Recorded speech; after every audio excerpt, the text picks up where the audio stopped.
நேற்று துப்பாக்கியோடு வந்த அந்த காவல்துறை அதிகாரி இப்போது வரட்டும், என் நெஞ்சை பார்த்து சுழட்டும் என்று சொல்லி நிற்க, அந்த இடத்திற்கு அந்த காவல்துறை அதிகாரியும் வரவில்லை, அவரை சுடவும் இல்லை. ஏனென்றால் மக்களின் அபிமானம் பெற்றவர் அவர் என்பதை நாம் தெரிந்து கொள்கிறோம்.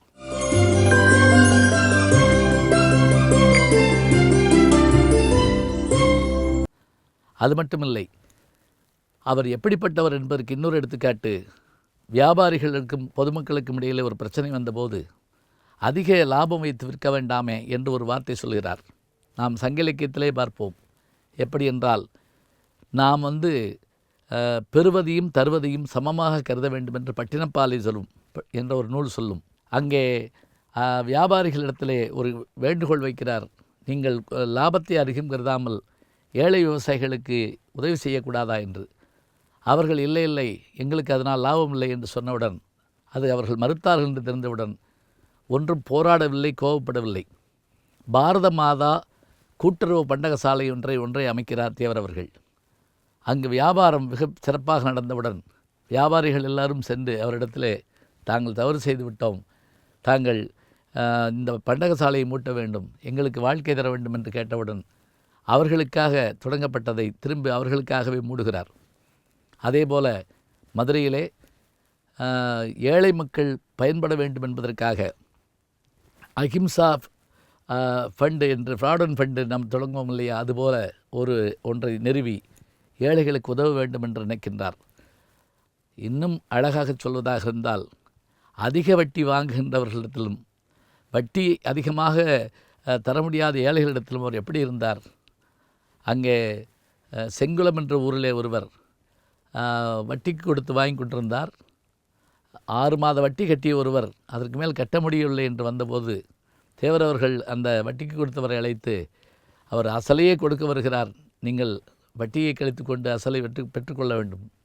இல்லை இல்லை, அப்படி செய்ய மாட்டேன் என்று சொன்னவுடன் அதற்கு தேவர் எடுத்த ஒரு முயற்சி என்ன தெரியுமா, அந்த மறுத்த அவருடைய நிலத்திற்கு வேலைக்கு செல்லும் ஆட்களை கூப்பிட்டு, நம்முடைய உதவி இருந்தால்தான் அவரால் விவசாயம் செய்ய முடியும், வட்டிக்கு கொடுத்து வாங்க முடியும். ஆகவே நாம் என்ன செய்ய வேண்டும் என்றால், இந்த இடத்துல ஒத்துழையாமை இயக்கத்தை செய்ய வேண்டும் என்று சொன்னவுடன், அதுபோல நடந்தவுடன் அதை பார்த்த அவர் ஓடி வந்து, இல்லை இல்லை, நான் ஏற்றுக்கொள்கிறேன் என்று சொன்னாராம். அப்போது தேவர் அவர்கள் சொன்ன ஒரு வார்த்தை என்ன என்றால், மனிதர்கள்தான் உலகத்தில் நமக்கு உதவியாக இருப்பார்கள், பணம் ஒருபோதும் உதவியாக இருக்காது என்று சொன்னாராம்.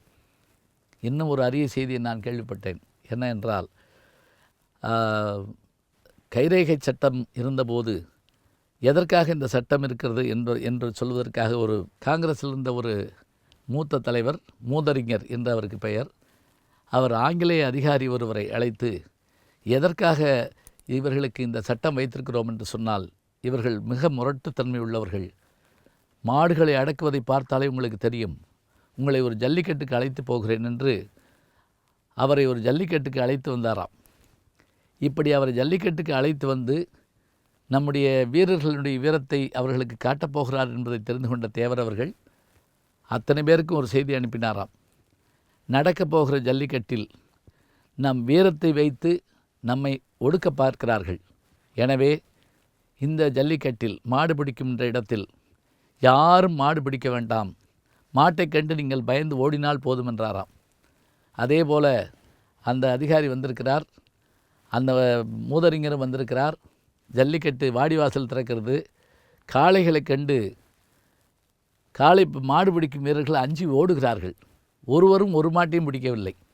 அந்த ஆங்கிலேய அதிகாரிகளுக்கு அதுக்கு ஆச்சரியம், என்ன இது, இவர்கள் மாட்டை கண்டு பயப்படுகிறார்கள், இவர்களுக்கு அந்த சட்டம் என்று அவர் யோசித்தாராம். இப்போது தான் தெரிந்தது தேவர் அவர்கள் எப்படியான ஒரு முயற்சியை எடுத்திருக்கிறார் என்று. ஏனென்றால் அந்த கைரேகை சட்டத்தை மாற்ற வேண்டும் என்பதற்காக அவர் எடுத்துக்கொண்ட முயற்சியை நாம் பார்க்கின்றோம். இன்னும் ஒரு செய்தியோடு நிறைவு செய்யலாம்.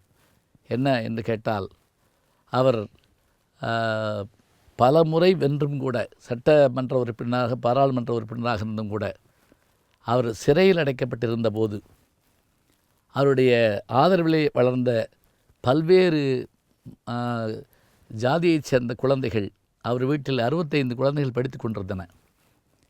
தேவர் சிறைக்கு சென்று விட்டார் என்று சொன்னவுடன் அந்த குழந்தைகளை அவர் வீட்டுக்கு அனுப்பினார்களாம்.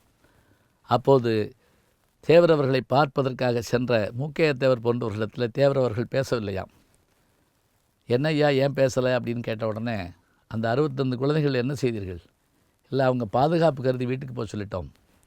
அவர்கள் வர வேண்டும், நாம் அவர்களை படிக்க வைக்க வேண்டும், நம் வீட்டில் அவர்கள் பயில வேண்டும். இந்த செய்தியை எனக்கு சொன்னால் மட்டுமே நான் இதை உங்களிடத்தில் பேசுவேன், உணவு அருந்துவேன் என்றாராம். பிறகு அந்த குழந்தைகளெல்லாம் வரவழைத்தார்கள். மீண்டும் அன்றைக்கு உணவு அருந்தினார் தேவர் என்று அந்த வரலாற்றிலே நான் படித்து பார்த்தேன். இன்னும் சொல்வதாக இருந்தால், அவர் நிறைவாக 62 தேர்தலில் அவர் வெற்றி பெற்ற போது பாராளுமன்றத்தில் சென்று அவர் பதவியேற்க வேண்டும். ஆனால் உடல் நலிவுற்ற நேரம், அறுவை சிகிச்சை செய்து கொள்ளலாம் என்று சொல்கிறார்கள்.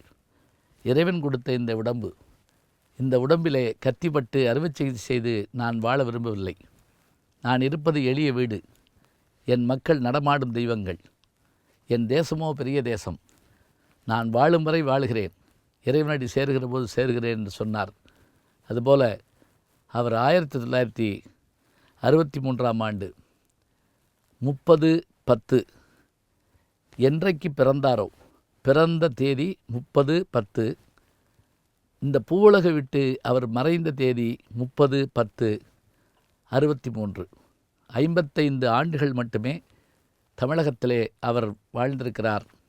செல்வ குடும்பத்திலே பிறந்து 33 கிராமங்களுக்கு மேல் சொந்தமாக இருந்து அதையெல்லாம் மக்களுக்கு தந்ததோடு மட்டுமில்லாமல் கல்வியால் உயர்ந்து விவேகானந்தருடைய கொள்கையை ஏற்று நேதாஜியை தலைவராக பெற்று ஃபார்வர்ட் பிளாக் கட்சியை உருவாக்கி ராமலிங்க வள்ளலாருடைய கொள்கைகளுக்கேற்ப தன்னுடைய உருவ அமைப்பை மாற்றிக்கொண்டு மீசையெல்லாம் எடுத்துவிட்டு வெள்ளையாடை அணிந்து புலால் உண்ணாமல் அவர் வாழ்ந்து வழிகாட்டியாக நின்றார் என்று சொன்னால், அவரை புகழ்வதற்காகவோ மற்றதற்காகவோ நாம் இவற்றையெல்லாம் சொல்வதில்லை. நமக்கு முன்னே இருந்த தலைவர்களுடைய வரலாற்றை அடுத்து வருகின்ற தலைமுறையினர் தெரிந்து கொள்ள வேண்டும். வாழ்ந்தால் இவரைப் போல வாழ வேண்டும். இந்த வாழ்க்கை தான் நமக்கு பெரிய நன்மைகளை தரும். அவர் பல இடங்களில் சொல்லுகிற வார்த்தை தான் அது. தேசம் என் உயிர் மூச்சு, அதேபோல ஆன்மீகம் என் உடலோடு சேர்ந்தது, தெய்வீகமும் தேசியமும் என்னுடைய 2 கண்கள் என்று அவர் சொல்லுகிறார் என்றார். அத்தகைய பெருமனார் இன்றைக்கும் கூட தேவர் ஜெயந்தி என்று சொல்லுகிற போது லட்சக்கணக்கான மக்கள் ஒன்று சேர்கிறார்கள் என்று சொன்னால், அவரிடத்தில் இருந்த ஒழுக்கமும் நேர்மையும் எம்மதமும் சம்மதம் என்கின்ற அந்த நல்லெண்ணமும், அத்தனை பேரையும் ஒன்றாக பார்க்கின்ற தன்மையும், எத்தனை பெரிய பதவி வந்தபோதும் அந்த பதவிகளை துச்சமாக நினைக்கின்ற தன்மையும் கொண்டவராக அவர் வாழ்ந்ததால் தான் இன்றைக்கும் தெற்கு பகுதியிலே மட்டுமில்லாமல் உலகெங்கும் அவர் தெய்வமாக போற்றப்படுகிறார் என்றார். பசும்பொன் முத்துராமலிங்க தேவர் அவர்கள் என்றைக்கும் தன்னுடைய உயரிய ஒழுக்கத்தால் தெய்வமாக வாழ்ந்து கொண்டிருக்கிறார்.